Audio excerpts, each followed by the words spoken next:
Hey guys, welcome to the latest edition of Last Chance to See. Thanks for being here. We are a new show. If you would like to help, the best thing you can do right now is just engage with the show, like, comment, subscribe, all that stuff on YouTube. That helps with engagement. If you are an audio listener, if you're an audio listener, you can still go to YouTube and subscribe. That's helpful. But you can also leave a 5-star review on whatever audio platform you use. Same goes for YouTube. If you're a YouTube watcher and you want to go to your preferred audio platform and subscribe there and leave us a 5-star review, that's very helpful too. So, but appreciate everyone who's been tuning in. It's very fun to get the opportunity to talk to different kinds of people about this changing political environment we're living through. The latest one, the interview you're about to hear was I talked to Nate Blouin, he's currently a state senator in Utah, and he's running for Congress, also in Utah. Obviously if you're paying attention at all, I'm sure your Twitter feed is full of, it seems like there's a new progressive challenger in a congressional district every other day. I can't even keep up. I've donated to a bunch of them. I hope to be able to volunteer for some if the opportunity arises. But yeah, it's great. I'm very excited about it. I hope to talk to more people. Nate's situation is very interesting because he's dealing with what is unfortunately becoming more and more common is a Republican state government hell-bent on either holding on to power or fighting to grab more power, going against the democratic will of the people. So when I originally reached out to Nate, I really had hoped to dig into his story and his platform, and we get into a little bit of it, but he was a little bit short on time, and when you hear the interview, you'll understand why. The supermajority Republican lawmakers in Utah are fighting a ballot measure that redrew the congressional districts of Utah, and just the night before we recorded, he was at a special session called by the governor to try to walk back the redistricting measures, which would impact his seat. He is now the seat that it's called Proposition 4 that was voted on in 2018, which created a opportunity for a Democrat-leaning seat, which he is now running in. So we talked a lot about that. It's a very interesting story. It's unfortunately a common story now with happening in multiple states. Obviously, Texas was the big story that everyone was following, but there's efforts in North Carolina, there's efforts in Pennsylvania, Missouri.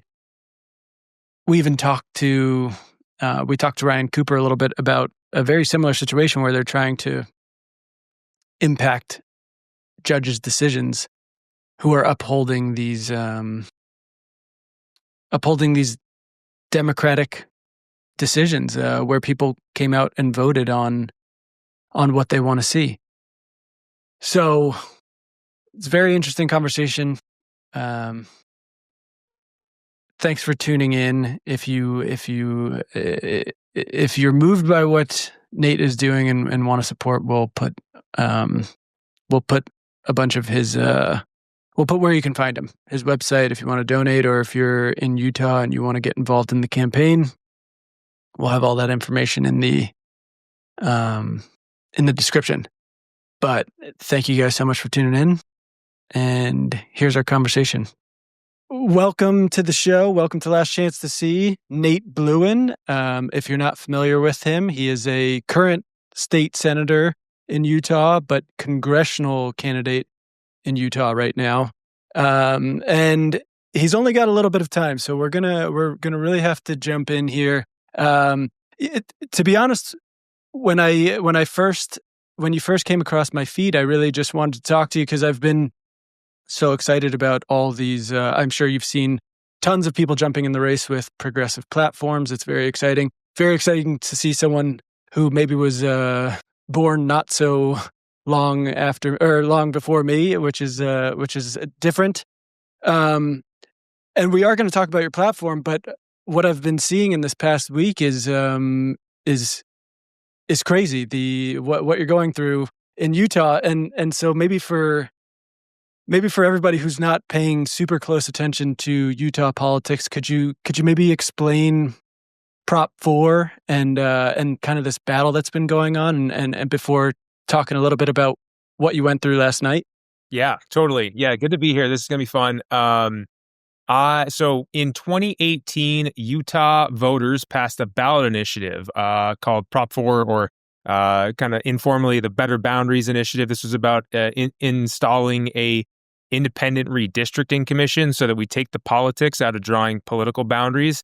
Utah has more often than not had a fully Republican congressional delegation, despite Salt Lake County being by far the largest county and having a quite liberal voter base. And so 2018, that happened. The legislature came in and was unhappy and went through some machinations to overturn that initiative. They called it a compromise, but it was really them bullying advocacy groups into signing on to it. That basically made the commission advisory, so they could just throw the maps out that came forward, and that's what they did. And so we saw the same things taking shape, these districts that dilute urban voters here in Salt Lake County, where I represent, with the rural voters outside of Salt Lake County. So it really split things apart. And so, yeah, this week they've been undergoing further procedures and passing other bills to try and overturn the ruling of the court, because we got a decision from the court that basically granted us a congressional map that has 3 very Republican seats and 1 seat focused here in Salt Lake City, Salt Lake County area, that Kamala Harris would have won by 24 points. And so they don't like that, and they are doing all sorts of stuff to try and overturn that. Wait, okay, so Salt Lake City had been, before 2018, basically just split up into basically 4 different places. So it wasn't all into one district, so it wouldn't come out blue. And 2018 basically made it so that is now its own district and a very blue district. Yeah, Salt Lake County itself is too big for 1 congressional seat. So there's no reason to split it up. Like, it's a cohesive community of interest is one of the technical terms that'll get thrown around. But like northern Salt Lake County is kind of what the district turned out. A congressional district in Utah with 4 seats is around 817,000 voter residents, I believe. And so the northern part of the county, kind of equates to that. And that's what came out of this most recent round. And yeah, the Republicans in the past have split actually right. So my current, the state Senate seat that I represent, overlapped with 3 of our 4 congressional districts. And then the one it didn't overlap with was like a quarter mile outside of my district, just up the street from where I live. So you got this pizza pie sort of thing going on to dilute my community with, or our community, this area with these rural voters who have very different interests. Right. So you said that Kamala would have won it by 24 points. I know this passed in 2018, but in this past 2024 election, was that not how the district was split up? So yeah, so that's what we're going through is in 2020, 2021, somewhere in that range, that there was this compromise bill that the legislature passed that basically that made the whole commission advisory. And so the maps that came out of 2021, the redistricting cycle, they considered they didn't actually consider the independent maps. They said, "Oh, thank you for putting those maps forward. We don't like those maps. We're going to do our own maps." And so those are the same old maps that we would have gotten. They cracked up Salt Lake County into 4 seats and made like 4 Republican plus 20 sort of districts. Then what was the judge actually ruling on? That judge that basically struck it down. What were they actually ruling on if they had already said that we weren't going to use those maps? So basically what happened was the plaintiffs in the case that was on, or the plaintiffs that had run the initiative, the groups that ran the initiative and some others kind of became the plaintiffs in this case and sued over the legislature's decisions and basically made a constitutional argument that the people have the ultimate right to pass legislation through a ballot initiative. And that's kind of where this whole process has come from. And so the courts found an hour in their favor. I say hour because I support what they're doing, and basically said what the Constitution says is that the will of the people is equivalent, or in some cases stronger than. They would say equivalent to the legislative power. The legislature has basically a strict scrutiny level of a bar in the legal process. I'm not a lawyer, so this gets a little bit out of my vernacular, but basically that the legislature could still make changes to things that were passed by initiative if they were within the principles and the intent of that initiative. And so what the courts found basically was that what the legislature did in this compromise bill was not within the scope of the initiative. Right. And I mean, this is it's a very common story going on in a lot of states. Obviously, Texas got a lot of news coverage, but North Carolina is going through the same thing. Missouri, there was a similar, I believe Pennsylvania during the special elections, there was they basically were trying to get judges removed so they could basically do this, so they could stop being blocked and drop districts they want. So these people sorry, go ahead. No, the judicial issue is huge. I just want to point that out. These folks are strongly taught. Last night in the special session, we passed a resolution that I did not vote for, strongly condemning the actions of our judiciary here in Utah. We've had a very reputable judiciary, and so to see them, the Republicans in the legislature, basically attacking the judiciary is really kind of scary. And they've actually talked about packing the Supreme Court here in Utah. Yeah, it is very scary. It's the GOP they'll basically stop at nothing to have total control and circumvent popular will. So maybe you could talk about last night. I know Governor Cox, they don't want to take no for an answer, basically. They don't like what the judge has said, and so now they are trying other things. It's so funny because our governor, who talks about this whole concept of disagree better, he's got this very nice, face on the national level where people are like, oh, he's a good moderate guy. He was at Arlington National Cemetery last year with Trump dancing on the graves of veterans, and then put it in a fundraising email. And he endorsed, and I'm so sick of that mindset that people have about this guy.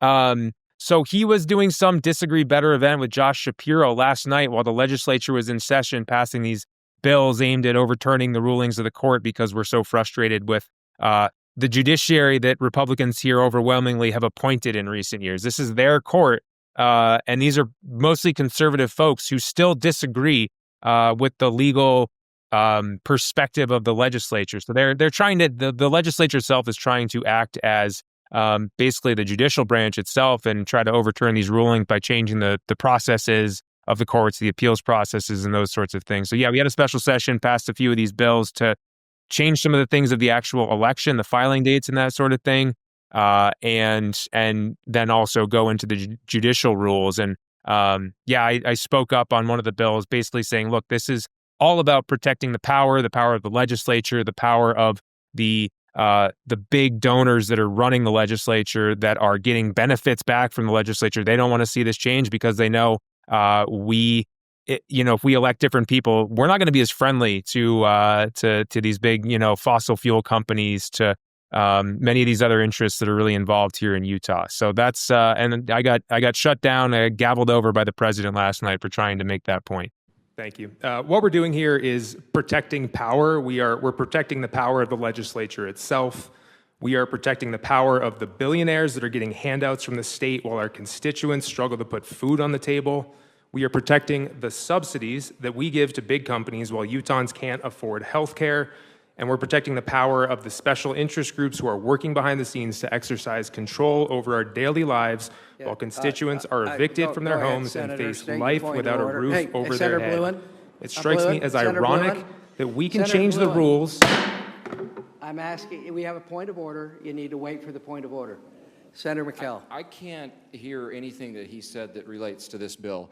I can't hear anything that's relevant to this bill, what he just said. That's a great campaign speech, but it's not relevant to this bill. I'm going to rule you out of order, so thank you. It doesn't sound like it pertains to the bill. It fundamentally pertains to why this bill is on the floor. I'm going to rule it doesn't, and I can be overridden if you want, but I'm going to rule it doesn't. So go ahead. Now, we need your vote.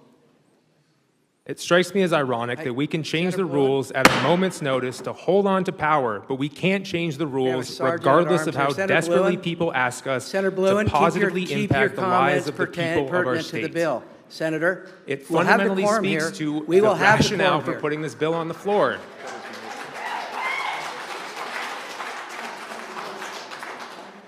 It's crazy to see. They really did not like you talking about how they are trying to consolidate power and keep all their power. But yeah, so there was like 5 things they were voting on. And I guess the big one was that they were trying to push back those candidate filings. And that is so that, because I guess they're still not giving up. They want to turn these districts back the way they were. And so if they do succeed in that, they'll still legally be allowed to have their candidates file to run. That's part of it. I think the most direct reading of like what they were trying to do last night was push the filing deadlines back so that they have more time to litigate. So they have more time to work through their lawsuits to change the rules of the courts like they did last night and to make additional appeals and that sort of thing. And then I think what you just said is true as well. It's funny because the bill we passed actually would benefit me and me alone. And I voted against it because it was saying that we're going to push the filing for only the congressional district back. And I would have been up for re-election for my state Senate seat this year. And so I would still be allowed to file for my state Senate seat in January under that filing deadline. And then, keep campaigning for Congress. And then if I decided, at the last second not to run for this congressional seat, could retain my Senate seat if I was, going to win that election. And so I'm not going to do that. I'm focused on the congressional seat. But it was really funny to see in the midst of the kind of fight we had on the floor that they actually passed a bill that was really would have been really beneficial for me. But yeah, voted against it because changing those rules, it's actually, I think the filing deadline should be after session for everything because it lets more people get involved in the process. But doing it as a one-off and for the reasons that they were is not the right way to do it. So bottom line, is there a chance that your district will not be your district when you're running for Congress, or is that set in stone at this point, or is everything on the table? I mean, with these folks, I never say never because they, like you kind of mentioned earlier, they'll push and push and push until the ink is dry on the ballots.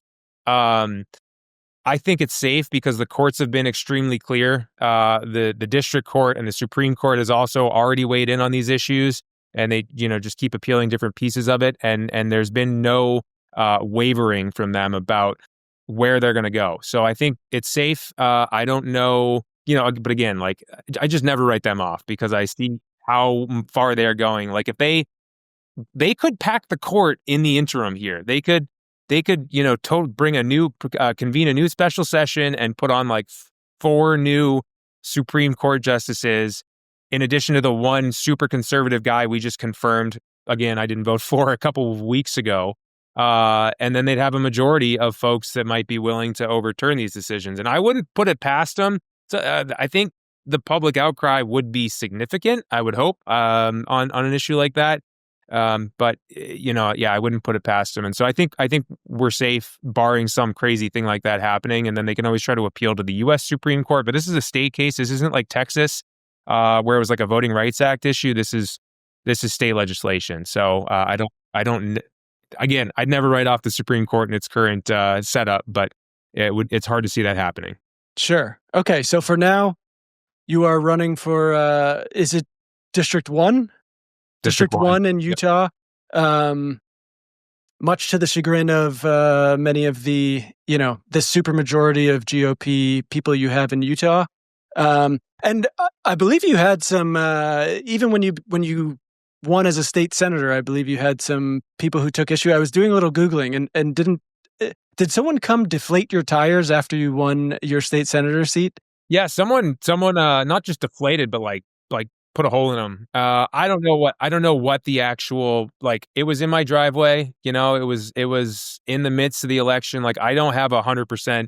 We never found anyone, but it was like both tires were punctured from the side. Like, it was very clearly someone, did that. We didn't have cameras up or anything at that point, but yeah, I mean, I beat a 36-year Democratic incumbent in that election, another Democrat in the primary, and then won that in the general. And yeah, I've always, I think since the first week of my first session, been a little bit of a black sheep up on Capitol Hill for the Republicans.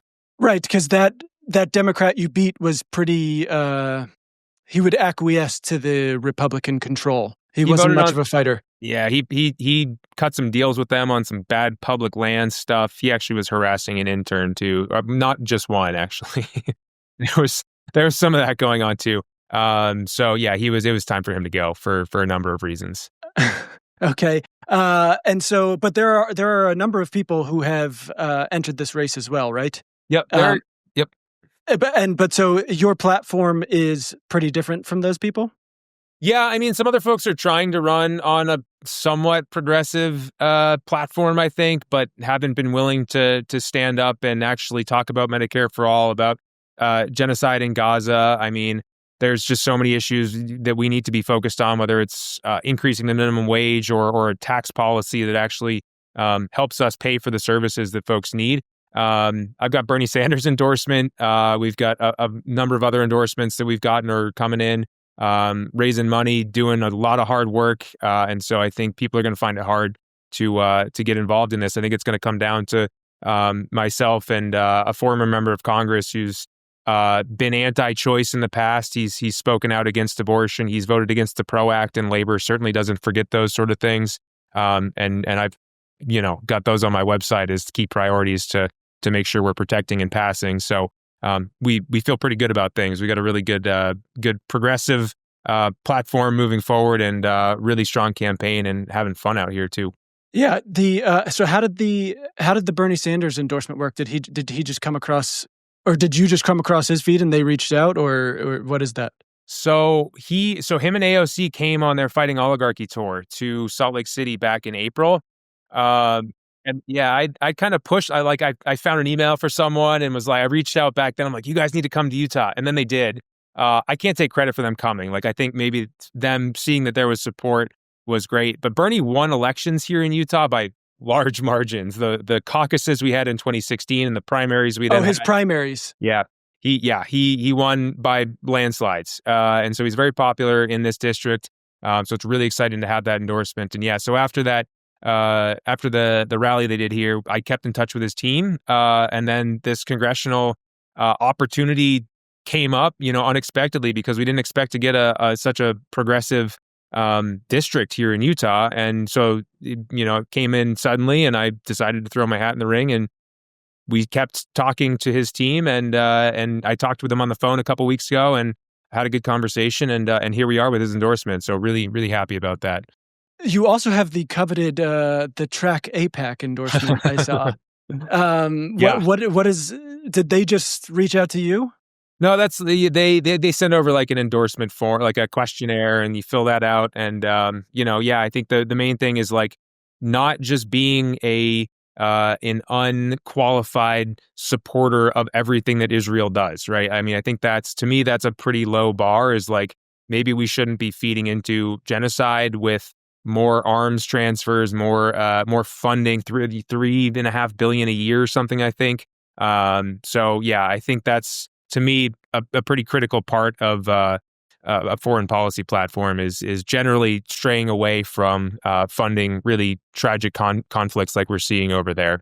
Yeah, I mean, I think the two things it really used to be one for me, especially. It was always like whenever a new congressional candidate would pop up, I'd immediately go to their policy page and be like, do they support Medicare for all? Because that will like tell you most of what you need to know. And now, obviously, it's do they also support ending the support for genocide in Gaza?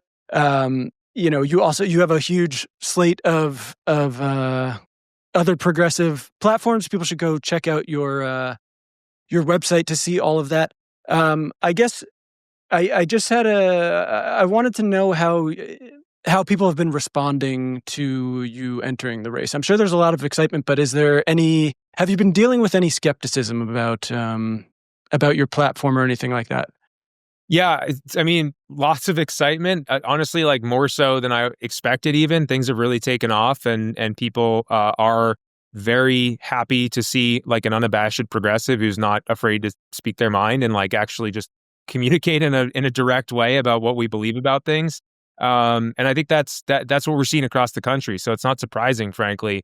Even though it felt really really awesome to see the response as we weighed it and then got into the race. I mean, there's definitely like there's the contingent of establishment folks who were pissed off about things because they saw their guy as being able to win a purple seat without any competition, and that's not what they're going to get. We're gonna take him head on, and he's going to raise a ton of money, and we're going to take not take any corporate PAC money, not take APAC money, that sort of thing, and do this grassroots. And so if folks want to chip in, nateforutah.com is where you can find all our stuff.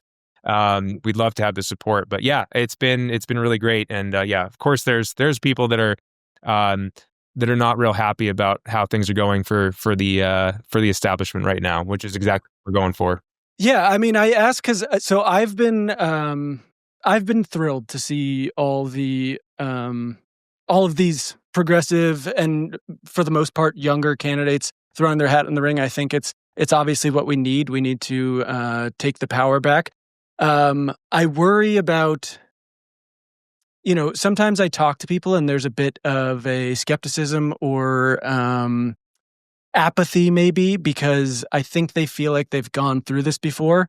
And I don't think it's overwhelming, but I just am curious maybe what funny enough, I was actually watching one of your interviews and it was for the most part a bunch of people being like, I like this guy. I like what he stands for. We need fighters.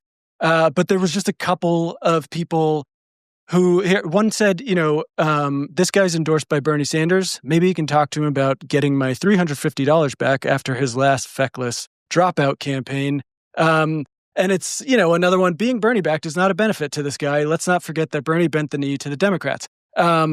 I don't tend to, agree with that read of things. I worry about that sentiment. And it is hard to fight against when I think people have been struggling for a very long time. I think they've been, that one guy, I think people who didn't have a lot of money probably did donate to people like Bernie and were like, yes, we need to do this, this grassroots small donor funded thing. And they feel a bit like they had their back turned on them a little bit. I wonder, what you say to people who are like, we've tried this before. You know what I mean? I've just been let down. So I think what Bernie's doing right now, I think it's different than what he's done in the past. I mean, he wouldn't have been endorsing candidates in Utah or elsewhere around the country. I don't think in the past, and we're seeing that this year because he knows that we need to build a majority in Congress. He needs that in the Senate. We need both chambers, and we're going to build a big majority in the House as well. We'll win that back this year. And to have a bunch of folks that he has endorsed, that he's helping. He helped me out, send a fundraising email the other day, and the small dollar phenomenon is real. I mean, people are willing to chip in a few bucks to help people that they feel like are going to help them. And I think that's great. So it's been really exciting to see that take root. And him and AOC and other, there's like Leaders We Deserve is really focused on young candidates, changing the narrative, working in primaries to get fighters that are going to go up against the establishment that has really corralled the ability to pass legislation in Congress because they still get the same big corporate donations from all the big brands out there across all sorts of industries, healthcare and weapons and all the fun things that we're not going to be taking. So I think that to me, that's what I would say is like we're campaigning across the country to get a new generation of leaders elected because it's one person here or there is great, but it's not going to make the difference. It takes majorities, and it takes majorities within the Democratic caucus in Congress as well. I mean, it does. I tend to agree with you. I think it's difficult for people who are struggling now to tell them, well, just give us time and we got to keep doing it. But I think it's right. I mean, just what you're up against. I mean, you're fighting just to get on the ballot in your state. Even after the Democratic will of your state voted for that to happen, to make this happen, you're still fighting tooth and nail just to get that done. And then even once you get in, you're fighting you're going to be fighting the Democratic establishment, which is corporate backed and owned and doesn't have a huge incentive to fight back. Things are good for them. They've become these. I mean, they keep bending the knee to Trump on all this stuff. It's been good to see like Gavin Newsom of all people just like hammer home how disgusting it is to see the media bowing down, to see these big, it's like CBS and some of these other big media brands have transitioned to Trump's microphone. And so I think that's happening all across. And to see people like Newsom speaking out is really fantastic. Yeah, I guess so. One of my last questions would just be, as we talk about how we need these majorities and everything, I do think we have seen some good in this Trump 2 era. We have seen some good examples of Democratic lawmakers who have maybe bucked the trend a little bit and said, you know what, there are things I can do on my own. I do have power. You've seen. Chris Van Hollen comes to mind. He's like, I'm going to try to go and see Gaza. I'm going to go down to El Salvador. Ro Khanna and Thomas Massey, who is not a Democrat, but, pushing with the Epstein files and Robert Garcia, a younger lawmaker who has been pushing there too. I'm wondering if who knows, maybe it's too early for you to think about this, but have you thought about ways that you can use and leverage your power if you do get in there without having a supermajority of younger candidates with progressive ideals? Yeah, I think there are a few ways. So, I mean, one thing that I've said publicly, I'm looking forward to going out and investigating the ICE facility that we have here in Salt Lake City. That is something that members of Congress can do with their power. They have that authority, and to make sure that people that are being held there are being treated humanely and to really take a critical look at that. I think that's one thing. That's just one example of like a day one sort of thing. There's also having a majority in the House means you can do oversight and also, you hold the committee chairs, you can subpoena people, actually investigate some of these folks in the administration who are making ridiculous decisions and hopefully rein in the power that the White House has taken from Congress over, these uses of force in the Caribbean and obviously this corruption, whether it's the crypto stuff or the East Wing of the White House, to really dig into that stuff. And I mean, frankly, like we've done that in the past and like that's been good. But yeah, there's been no follow through. I mean, you saw like Merrick Garland, fail to really put any charges forward and actually do anything. You saw Democrats cave on the shutdown a few weeks ago. So making sure that we have people that are going to stand up and actually follow through when we do things that are hard. When we have those investigations, when we have the government shut down, but we're winning the fight because we're fighting for something that people need, which is affordable health care. Don't back down. Like see it through and let's actually execute these things. And maybe execute's not the best word because that has different connotations. Sure. Implement. Get it done. And get some people who deserve to be out of office or frankly in prison in some cases actually in those places. Sure. Yeah. I mean, I think you hit the nail on the head. I think we could have avoided this whole mess if we had some politicians with some actual with a spine and real political will to get things done and enforce the law. And yeah, I hope to see you go into Congress and fighting all this mess. I know you got to go and you got a lot going on and the Utah GOP is breathing down your neck. So why don't you take this time to tell people where they can find you and support and who knows, maybe volunteer. Yeah. So if you're here in Utah or if you're not, go to nateforutah.com. We've got sign up donation page right there. Would love to hear from folks. I'm also visible on social media, mostly Nate for Utah. I think my Facebook page might be something slightly different. It might be like NB for Utah. But yeah, I'm too active on Twitter. I'll link to everything too. Okay. So Twitter's great. I love to hear from folks on Twitter because I like Twitter because we still get to mix it up on there. There's it's not like Blue Sky where it's just very liberal. Blue Sky's great too, though. I spend a little bit of time over there, but Instagram, TikTok, we're out there. So come find us. We got a Discord channel too.